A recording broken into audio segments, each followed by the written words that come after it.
ជន់ល្មមកានកំដៅតណ្ហាឡើងក៏ដល់កម្រិតបានបែកកំណត់យកទូរស័ព្ទ iPhone ផ្នែក3លុកចូលប្រឡោះរុនបញ្ចេញខ្យល់ថតសកម្មភាពរបស់អូនស្រីដែលជាសិស្សសាលារៀនថ្នាក់ទី11មិនដឹងថាតើថតបានប្រមាណដងទេឥឡូវហ្នឹងបងអនុញ្ញាតឲ្យខ្ញុំចូលមើលកន្លែងដែលជន់ល្មើសលួចថតនោះអនុញ្ញាតឲ្យចូលមើលថាកន្លែងដែលជន់ល្មើសលួចថតបងប្អូនឥឡូវនេះឃើញថាបងស្រីគាត់អនុញ្ញាតឲ្យយើងចូលបងប្អូននេះបន្ទប់ទឹកនេះហើយជាបន្ទប់ទឹកដែលកូនគាត់តែងតែងូតទឹកណាហើយកូនគាត់គឺជាសិស្សសាលាហើយឲ្យជនសង្ស័យអូបានដាក់កន្លែងលួចថតឡើងនេះបងប្អូននេះ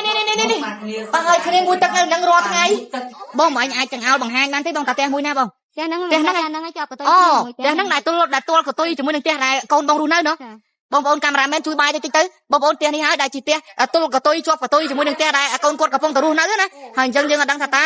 អ្នកណាជាអ្នកថតទេមនុស្សមួយណាទេប៉ុន្តែដឹងថាផ្ទះហ្នឹងគឺជាផ្ទះដែលទួលកតុយជាមួយនឹងផ្ទះគាត់ហ្មងតែគាត់ថាអញ្ចឹងគាត់បញ្ជាក់ច្បាស់ហើយមានអីក៏គេលួចថតធម្មតាពូណាធម្មតាឥឡូវនេះលោកពូសមត្ថកិច្ចគាត់ថាធម្មតាគេលួចថតអត់អីទេអញ្ចឹងអត់អីពូនេះធម្មតាទេនេះវាពេលបែកគ្នាបាត់ហើយប៉ុណ្ណឹងបាទហ្នឹងឯងពូអាចថាធម្មតាមិនពូបងយល់ថាអ្នកដែលធ្វើសកម្មភាពថតនោះមានអ្នកទួលកតុយផ្ទះបងទេមានតែអ្នកហ្នឹងឥឡូវបើខ្ញុំមិនដឹងថតប្រហែលលើកប្រហែលសារហើយបងស្រីមិនមែនមួយសារទេអូនបងប្អូនឲ្យបើថតទៅគ្រាន់តែដេញតែមើលវាមិនបាយតាណាខ្លាថតឲ្យដើរបាយចែកតាណាទៅនេះគ្នានៅសិក្សាទីគ្នាមិនចប់បាត់ហើយបាទម្ចាស់ផ្ទះម្នាក់ឥឡូវមានអ្នកពីក្រៅមកឲ្យចូលប្រទេសប្រដាស់អត់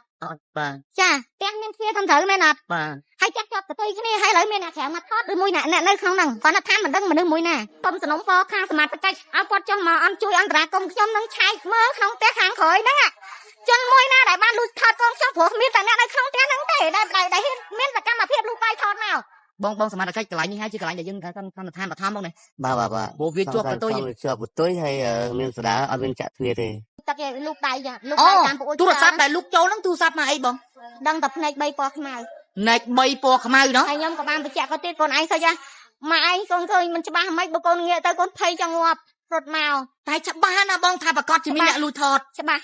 ់លូកតាមអាប្រហោងបន្ទប់ទឹកដែលមានប្រហោងរុនចេញខ្យល់ហ្នឹងហើយបងស្រីតើនៅពេលដែលហេតុការណ៍ភ្លាមនោះប្អូនដែលត្រូវជាកូនបងនឹងខលទៅបងប្រាប់ថាម៉េចប្រាប់ថាម៉ាក់អើយគេលបថតកូនពេលកំពុងមុជទឹកយំទៅស្រាដល់ខ្លួនឲ្យស្រែកពេញផ្ទះខ្ញុំមកភ័យស្លន់ពីនោះមកបងគាត់ធ្វើការអីបងស្រីរៀនរៀនសាសាលាថ្នាក់ទីប្រហែលហើយបងស្រីថ្នាក់ទី11អូបងប្អូនគាត់គិសិស្សសាលា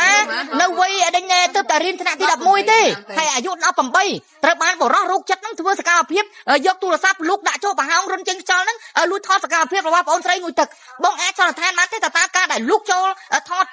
សកម្មភាពបងនេះតើប្រហែលដងប្រហែលលើកប្រហែលសារបងស្រីមិនមែនតិចដងទេអូនមិនមែនតិចដងទេមិនដឹងថាយករូបភាពនឹងយ៉ាងម៉េចកូនខ្ញុំយ៉ាងម៉េចខ្ញុំពិបាកខ្ញុំជ្រួលច្បល់ទៅប៉ះពាល់អារម្មណ៍កូនខ្ញុំខ្លាំងកំពុងតែបីសិក្សា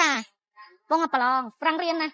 បងស្រីអត់ទោសតើរឿងរ៉ាវអង្គហេតុដែលបងបានប្រាប់ខ្ញុំមកមិញនេះតើជារឿងពិតទេបងមិនពិតមិនអូនកូនខ្ញុំកំមុំហើយនៅក្នុងវ័យការសិក្សាប៉ះពាល់អារម្មណ៍កូនខ្ញុំខ្លាំងរឿងអីខ្ញុំយកគេឈ្មោះយកមកលេងសើចគេប្រយុទ្ធធំណាអូនបងប្អូនគាត់បញ្ជាក់ឲ្យថារឿងនេះគឺជារឿងពិត 100% បើតាមអ្វីដែលកូនគាត់ប្រាប់ហើយមិនដឹងថាតើជនដែលបានយកទូរស័ព្ទប្រភេទភ្នែក3 iPhone ហ្នឹងលុកថតហ្នឹងដឹងថាថតបានប្រមាណដងទេរឿងរ៉ាវដែលគាត់បានរៀបរាប់ទាំងអស់នេះគឺជារឿងពិតទាំងអស់តែម្ដងចុះបងបន្ទាប់ពីយើងកើតរឿងអង្គហេតុបែបនេះហើយសមត្ថកិច្ចធ្វើការហើយតែមិនទាន់ចាប់តែអ្នកដែលធ្វើសកម្មភាពលុកទូរស័ព្ទថតហ្នឹងតើបងឲ្យកូនបងបន្តនៅបន្តិចទៀតឬមិនក៏យ៉ាងណាហើយខ្លាចអូនប្រហែលជាអាចមិនទាន់កាត់ទេប៉ុន្តែប្រហែលជាអាចមិនបន្តទេមកទៅវិសាព្រោះនៅដោយភ័យខ្លាចផ្ទះនេះគឺជាផ្ទះជួលឬមកក៏ផ្ទះបងប្អូនបងផ្ទះជួលទេសិតតែបងប្អូនបងទាំងអស់ដែលនៅនេះសិតតែម៉ែសិតតែសិតតែក្មួយអីហ្នឹងសាច់ញាតិបងទាំងអស់ចាអូគេពងទៅទូតិចទៅហើយមិនចាក់ធ្វើការទេមែនទេលោកពូប៉ូលីសគាត់ថាព្រឹកបានធ្វើកា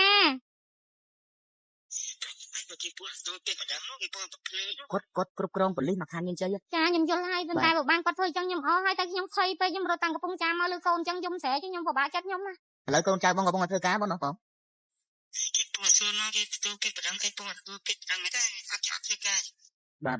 ទគាត់គ្រាន់តែលើពាក្យប៉ុណ្ណឹងគាត់សប្បាយចិត្តទេបងដោយសារគាត់ជាវិជាបរដ្ឋគាត់លើថាប៉ូលីសអត់ទាន់ធ្វើការឲ្យចាប់ព្រឹកចាំអីគាត់មានការព្រួយបារម្ភបងខ្លាចមានការគំនុំគុំគូនណាបង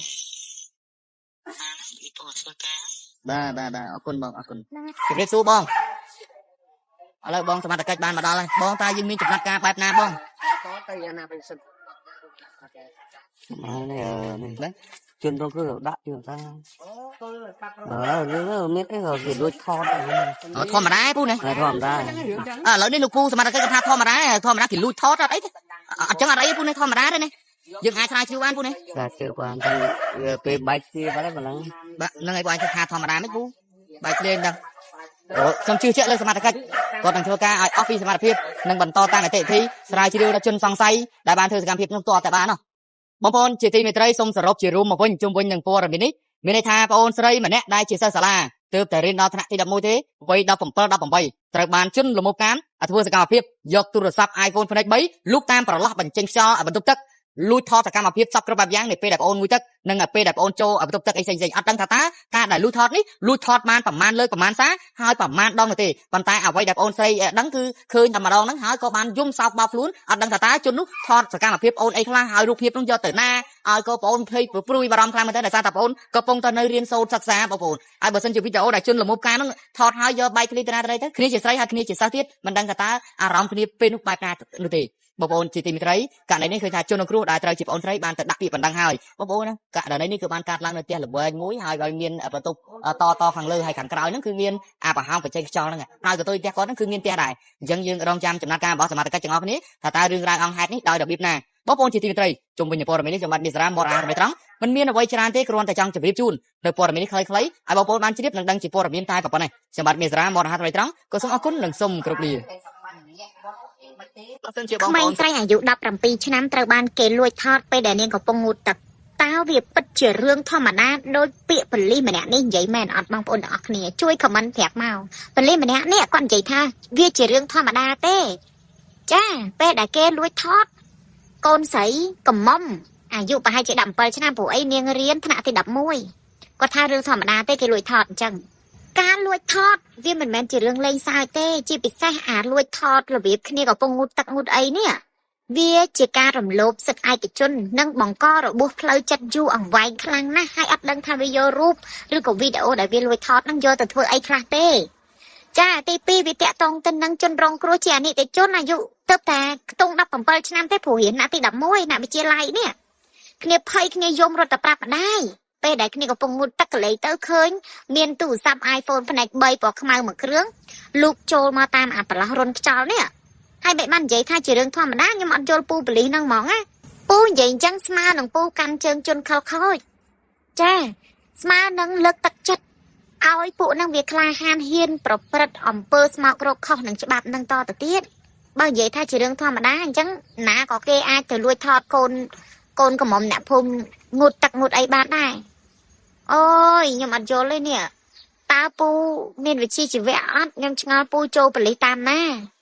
ខ្ញុំសួរត្រង់ហ្មងចូលប៉ូលីសតាមណាមានបានរៀនសូត្របដិបដាលអីត្រឹមត្រូវអត់ហើយសួរត្រង់មួយពេលកីឡាយកមិញហ្នឹងពូផ្ដល់បទសម្ភាសន៍និយាយមួយអ្នកព័ត៌មានហ្នឹងពូមានសេពសារាឬក៏សវឹងស្រាអីអត់អានេះសួរត្រង់ហ្នឹងណាគ្រាន់តែការសង្ស័យមិនមែនការចាត់ប្រកាន់ទេសុំទោសផង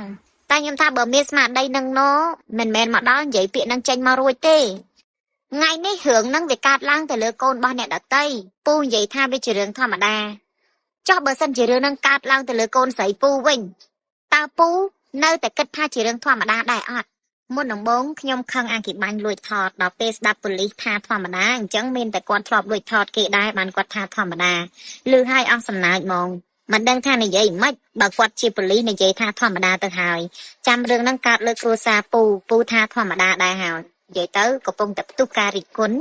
វែកញែកខ្លាំងមែនតើនេះ